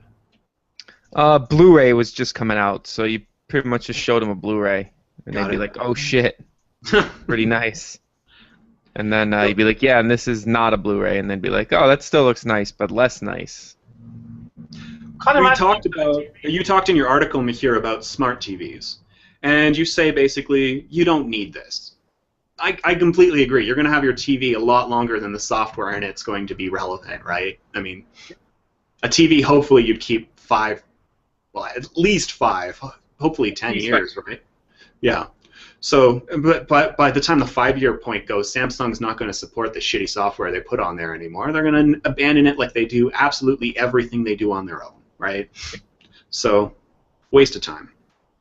But what about apart from the software, what most people don't realize about smart TVs is they need a processor. They need the regular hardware that you would find in a phone or a computer. Inside that hardware gets outdated a lot faster than the software does. Yeah, and you're going to be able to buy like a $50 Apple TV for a lot cheaper than the markup on the smart TV. Buy a Roku. That's all you need to do. Forget the smart TV and buy a Roku. That's it. That's it. Yeah. Yeah, I have a smart TV and I never, ever, ever, ever, ever use it. It's slow. The interface is crappy. Yeah. You can just tell that it's like an afterthought that they put in there to have another check mark on their feature list. Like, yep, we got Netflix and shit. Ones. Like there was a little thing at the back you could unslot and then slot in a new one. Yeah. Samsung had that, right? Yeah, and then they stopped offering new ones in 2 months. Like, yeah, that was a stupid idea. We're not going to do that anymore, guys. Sorry to the people who bought it. No, the TV space is complicated. I'm working on a piece right now, and my recommendation is plug a friggin' computer into your TV because everything else is going to get obsolete so fast. But that's not practical for everybody. Is it impractical though? I don't know. Well, some people computers are expensive. They cost as much as a TV. So I mean, not everybody's going to have that. You don't need a top-of-the-line computer. You can use the old one that you're thinking of throwing out, and it's going to work better than the Roku, in my opinion, anyways. Once you XBMC runs on next to nothing, and it runs fantastic. But the thing I was thinking of, so this is completely unrelated to your article here, but there is a Boxy. Everyone remembers the software Boxy. They infamously had a great piece of software for desktop computer users. You could plug a computer into your TV and it would work great and you'd be able to watch stuff. They infamously announced out of the blue that they're no longer supporting desktop users and you need to buy the box if you want to keep getting support. After that announcement, they supported the box for 8 months, right? So if someone had a desktop version and then bought a box to keep getting support, they got 8 months of support before they were abandoned completely by the company. And maybe that's a good reason to not trust startups. Roku has established themselves quite well. I believe they've gotten long-term support for some of their stuff. But if you have something like a computer, you can just run whatever the hell you want on it. And if Hulu's blocked, you can just go to hulu.com. And it's just, I don't know, it just seems like a better long-term strategy. But maybe you're right. Maybe it's impractical. It's a better long-term strategy for people like you and me, but I can't imagine my mom doing that. I can't imagine her ever being... Can you imagine your mom using a Roku, though? She would, because it's still a remote control. It works completely fine with a remote control. You don't need a keyboard. You don't need anything else to it. It actually works fine with a remote control. And that's something she understands in the TV experience. Mm-hmm. She knows that TV interaction is this me and this remote. And that's how I've got my media set up. You don't need anything but the remote. Not everyone will be able to get to that point, right? But I actually have the old PlayStation 2 remote. Whoa. This is what I use to control my media center. And I've got a PS2 to USB adapter and the original IR thing that came with it. And that's what I use to control everything. It's what I've used for years. It's almost completely worn out. But you can get, I don't know, a remote set up pretty easily. You wouldn't have to do that. But I'm pretty proud of the fact that I found a use for this ancient Sony PS2 DVD remote, because it wasn't useful at the time. We used it maybe once to watch a DVD, and we're like, okay, the joystick's better. Anyways, more down the distraction wormhole here. I guess we should move right along a little bit. Oh, there's a note on top of this story. I think we should skip the TV thing. We've gone way over the usual time already, so that's good to know. We were going to discuss Android phones by Chinese OEMs. I think we're going to move on, but we can do this someday. Promise. Gaming. Sunday? I don't want to do the podcast on Sunday. Doing it, bastard. I clearly meant to say someday, jerk. Hardware sales are at an all-time low in Japan. What? Yo, no one in Japan wants video game consoles. That's it. They all want to play the games on the smartphones. Well, if Japan's not buying gadgets anymore, we're screwed long term. I don't think it's the smartphone thing. It's the fact that the kind of games they play aren't top of the line, latest and greatest things that you need a PS4 for. Like, they still sell PS2 games in the big electronic shops just because they work. Mm. True. But they do buy 3DSs over there still. Not anymore, apparently. But that's still $30,000 a week is not bad, considering that like almost everyone in Japan has one, and most of those are just people replacing the one that broke. I mean, there's only so many people over there, and the 3DS. There's an awful lot of people over there, in fairness, Dave. I mean, there is a lot, but the amount of 3DSs and regular DSs that were sold over there over the last like 8 years is insane. So there's just no one left to buy them anymore. That's it. No one, everyone's got one that wants one. But it's all about the games. They don't need the awesome Like games. apparently that Puzzles and Dragons game over there is like freaking gigantic. That Puzzles and Dragons? yeah, it's a iOS Android-y puzzle-y thing. I tried it. I didn't really get it. I don't know.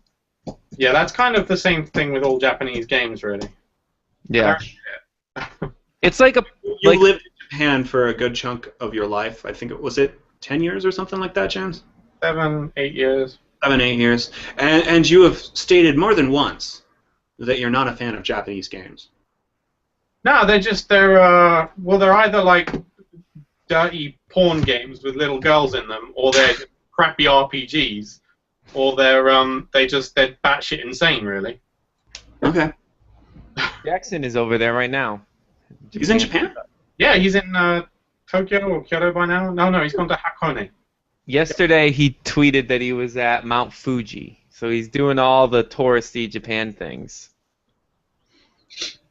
I told him he needs to go to Akihabara while he's there and find me some cool shit. He refused to go on the basis that he's with his wife. Unbelievable. I know.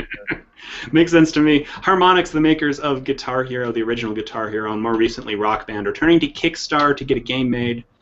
Yeah, you say here, Dave, I assume, that it's weird when big developers go crowdfunding. I kind of agree, because it's not like they don't have the ability to raise this money without fans. Kind of dirty, really, isn't it? It's like they're trying to raise like $750,000.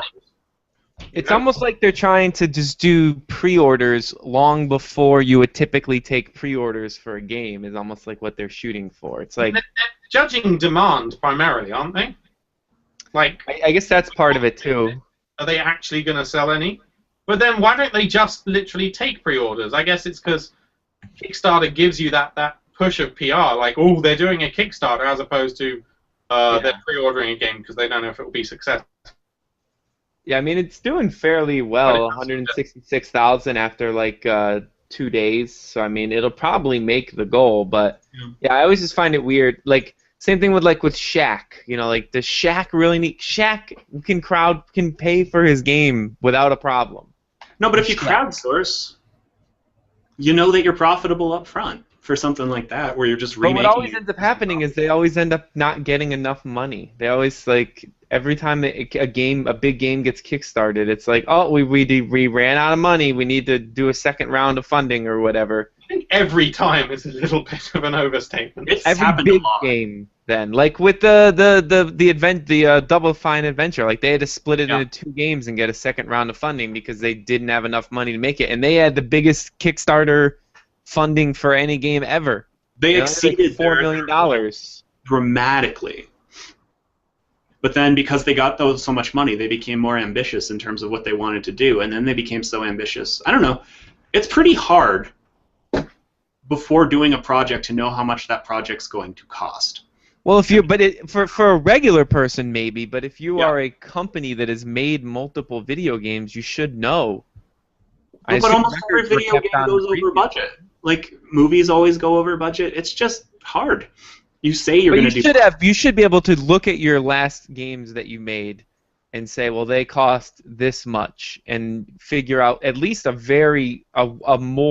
closer to correct amount than just some guy who's like, I want to make the sequel to Mario that you always wanted called Mario. I never made a game before, but I'm gonna figure this shit out. Like Harmonix should know, as should Double Fine, what a game costs. Especially in this case, where it's just an HD remake of an existing property. Well, sort of. It's a little more than an HD remake. It's got new songs and stuff like that, but it's kind of a sequel. But anyway, I just put that on here because I just think it's weird when big companies, you know, if a publisher or like a traditional funding method doesn't want the game, maybe you shouldn't make the game. You know, like if no one. You know what? Why not? Because if enough fans out there want the game that you can raise $750,000, why not? And if there aren't enough people out there, now you've done the market research ahead of time. So yeah, I guess. But then you look like stupid though. Like the Harmonix looks. Don't you think Harmonix looks pretty bad if this doesn't succeed? It's like you're Harmonix and you couldn't get your game to succeed on Kickstarter. Like No, not necessarily. I mean, they're pretty clear in the writing here that we're just trying to remake an old game, and if fans want it, we'll make it. If fans don't want it, whatever, we won't make it. Like I don't see that as reputation hurting. I think this is part of the future of funding side projects like this. I don't think they're betting the farm on this. I just think they thought it would be cool if people wanted to make it. All right, yeah, I guess it makes sense. Yeah.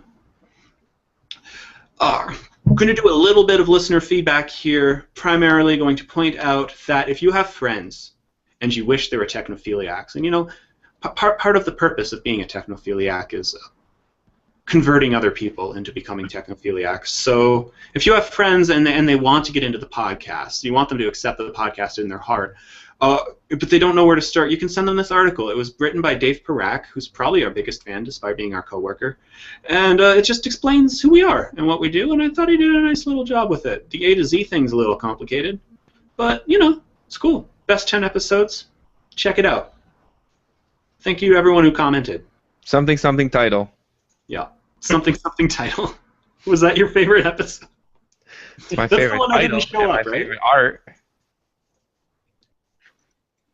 Included for providing proof that the show shouldn't exist without Justin. Hey, the show itself was fine that episode. The what? The show itself was fine that episode. It was the art. The art and title was leaving something to be desired, though. Speaking of art and title, it's about time we shift from the actual show to the after show. We've got an hour and 40 minutes of the actual show this week, though, so you can't complain that the after show is too short. Dave, we forgot to make a Google Doc. Well, we were busy. We were busy. Forgetting to put the post op on Makey stuff. Dave has just endorsed me on LinkedIn for prostitution. What? Really? A little bit far from the bread making I was aiming for, but hey, whatever. I endorsed him for Windows, Windows XP, and prostitution. I'm going to endorse him for Windows 98, which is clearly the best release. He is an expert at all things Windows 98. Windows 98 forever. I'm never upgrading my Mac. Can I endorse James for rampant fanboyism? Yes. Can you reject endorsements, or is it just now that's true? Yes, you can. Okay. Were you able to reject the prostitution one, and did you reject it? I haven't clicked accept yet. You just wait. In some futuristic dystopian society where your LinkedIn profile determines your social status, this is really going to come back to bite you in the ass. I actually think Windows to be a bigger insult than the prostitution thing, though. But the Windows XP thing might be a bigger problem than prostitution. More of an embarrassment, really. Prostitution's okay. Windows XP. That's a different point of view from India. Well, Okay. no one's going to know what Windows XP is, so... Beyond that. So 2000 forever, bitches! can I ask a question that might come across as a little terrible, Mihir? Yeah. No. So here in the U.S., if you have your phone listed in the phone book, at some point, someone from your fair country is going to call and say, "I'm from Microsoft," right? Your computer has a virus. Can you give me remote access so I can fix it? And people fall for this, right? And it's usually someone from India. Does that happen to Indians too, or is it just Indians doing it to Americans? No, it happens to Indians too, but not as much. Not as much because most of us use pirated Windows. So like, wait, I stole my Windows. Why would Microsoft care about me? You know, that's a good point. They might have a lot more success in convincing people if they phoned up and said, "Look, we're Microsoft. We know you stole Windows." Yeah. Yeah, that would be a lot more successful than bloody, "Oh, you got a virus." Like, of course I got a virus. I got Windows. That's what Americans do that. Okay, I was just wondering if like is it Americans who are calling the Indians? Because that doesn't seem like us. Just wondering. I get Canadians calling me sometimes. That's particularly frustrating. You get what? I get Canadians calling me. The last You one, have a landline? yeah, I was just like, "Can you sleep at night? Seriously, do you have children? Are you happy if they knew what you do as a living? You should go kill yourself now." I hope That's not very nice, James Bruce. Yeah. Wow. Some of my favorite video, I forget who it was, but someone had a YouTube video of like pretending to respond to one of these people, and like the guy on the phone's like, "Go ahead and click start," and he's on a Mac, right? So he just loads up some game and starts playing it with his other end. Okay, I've done it. Yeah, I did that once. I guess we should wrap this up. Mahir, thank you so much for joining us. It was great fun. I know it's a little hard to get a word in edgewise. Oh, that's cool. And you had a bit of a lag disadvantage, but it was a lot of fun, and it was a good conversation. We'll definitely have you on again sometime. Thanks so much to everyone who participated in the chat room and listened. Again, you can follow us at The Technophilia. You can find us on Facebook, facebook.com/Technophilia Podcast. And you should also follow at MakeUseOf. I'm at JHPot. Dave is at SideOx. Don't follow James. It's a 0. What? At Wolfie, follow James. do it. Follow me. Don't follow James. Yeah. And Mahir, if people want to find you, they can read your stuff on MakeUseOf.com or lifehacker.com, or they can follow you at... Mahir Patkar. There you go. Wait, you You write... guys, did you know that shaving cream can silence squeaky door hinges? Yes. Was that one of yours? Yeah. That's his Stop, most recent Lifehacker post. We should have talked more about your Lifehacker experience, but I'm afraid we're out of time. Maybe we'll do that later. We were too busy talking to ourselves.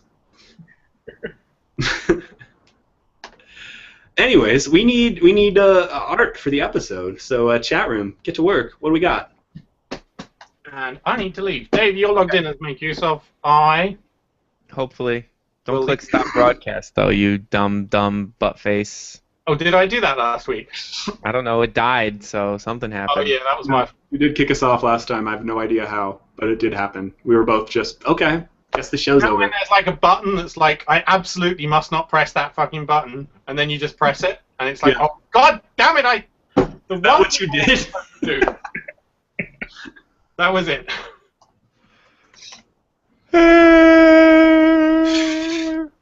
Mahir, where do you find things to write about for Lifehacker? Like, where do you find these random tricks? Shaving cream things. Reddit, isn't it?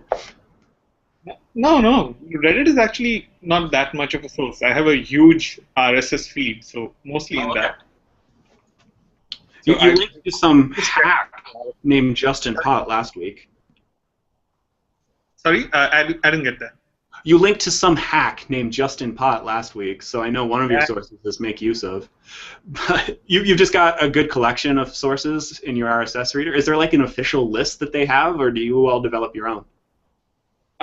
They gave me a few when I started, but I already had quite a few because I was writing for Lifehacker India before I started writing for Lifehacker US. Oh, okay.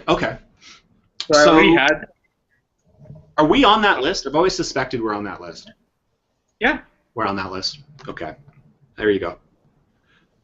Well, you're on my list. I don't know if you're on the default list, but you're on my list. It just seems like they read us. Because sometimes if I find something that hasn't been covered before, within a couple hours of it going up on MakeUseOf, they're on it. Typically, I admire it. I think it's really cool how fast they turn that around. So are you only working for us to bring us down from the inside? Yes. You're trying to life hack us? I'm the Trojan horse. I Nice. knew it. The Trojan Mahir coming in, bringing the pain. The question is which side I'm actually on. Which side are you trying to take down? Whose side are you on? Well, who did you start working for first? I actually did start working for you first. Oh. And you might be an editor soon, so at that point, I'd hope that we can buy at least some loyalty. Yeah, but that could be just him trying. Now he'll have better access to bring us down from the inside. Maybe. The one point where people are going to go to makeuseof.com and it's just going to be like, Mahir was here, bitch, and then it redirects to like... Every article is just going to be a big picture of a penis. No! You had to go there, didn't you, buddy? Hey. Oh, man. So, Dave... Pictures of James in funny hats in every article.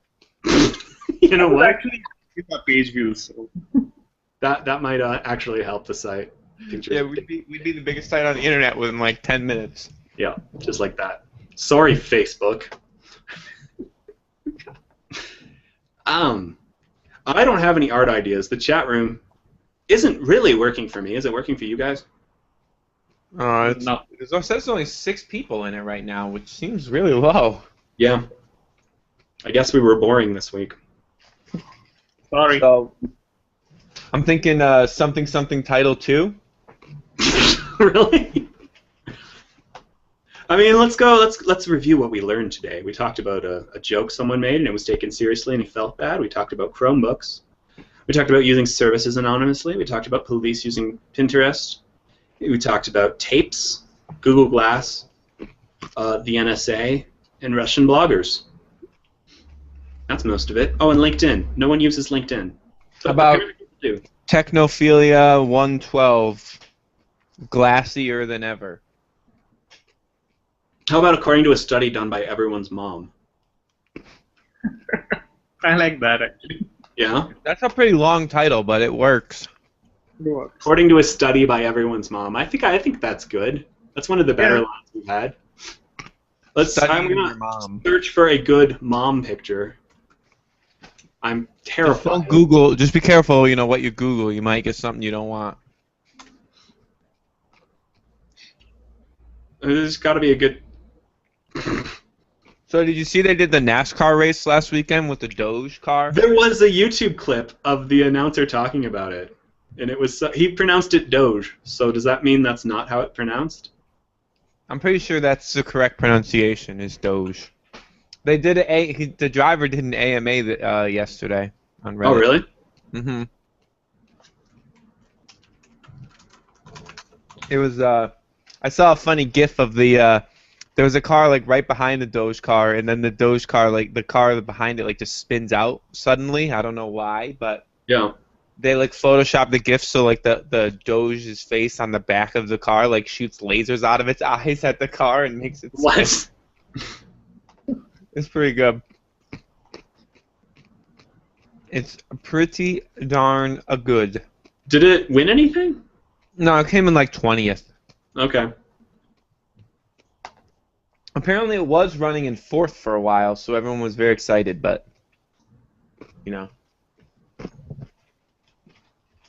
Doge for president. So I need a good TV image, ideally someone sitting too close to one. Would you have a better? 70s. What? From like the 70s, like sitting in front of like a TV with dials.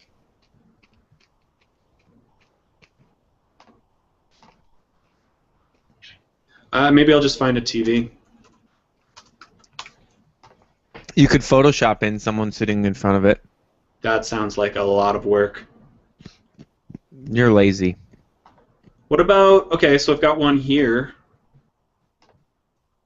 of just like what a TV looks like when you sit too close to it. Because you remember with those old CRT TVs, you'd get your face really close to it and you'd like see the individual pixels? Did you ever do that as a kid? No. I think it burned my brain too much to remember. Okay, yeah. Well, yeah, that's why you can't see anymore, right? Yep. So I think I'm just I remember how that looked and it was really cool, and I found a public domain picture of that. So I think I'm going to use that. We never use public domain pictures. We just use whatever we find on Google. I always use public domain pictures. No, I don't like that. Why not? Gotta man up. You don't like the idea of us not getting sued? Nope, you gotta man up, bro.